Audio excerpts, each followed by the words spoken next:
ప్రియమిత్రులకి ఆత్మీయ అభివందనం అండి. అందరికీ స్వాతంత్ర దినోత్సవ శుభాకాంక్షలు.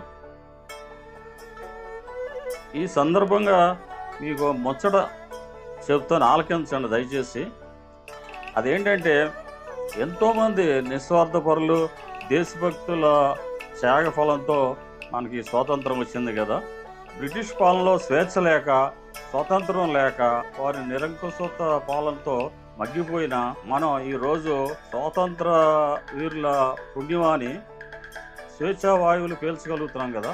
అయినా ఇంకా దేశంలో బలవంతుల చేతుల్లో బలహీనలు నలిగిపోతున్నారండి. మరి అదేం కర్మం.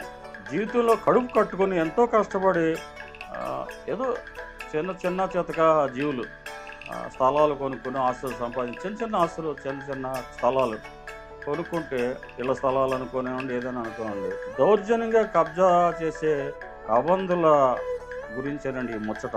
ఎవరాఖరికి నేను చెప్పాలనుకున్నది ఏంటంటే, మన ఆకలితో ఉన్న ఓ నిర్భాగుడి పొట్ట నింపకపోయినా పర్వాలేదు, కానీ నిస్సహాయ స్థితిలో ఉన్న ఓ అభాగ్యుడి ఆస్తిని లాక్కుని వాడు పొట్ట కొట్టడం అన్యాయం కదండి. వాడి కొట్టకుండా ఉంటే చాలు, అప్పుడే మనకి నిజమైన స్వాతంత్రం వచ్చినట్టు. అవునా కాదా? మరి మీరు అవునంటే ఈ వీడియోని లైక్ చేసి 10 మందికి షేర్ చేసి, దయచేసి నా రాణా డైలీ టాక్స్కి సబ్స్క్రైబ్ చేస్తారని ఆశిస్తానండి.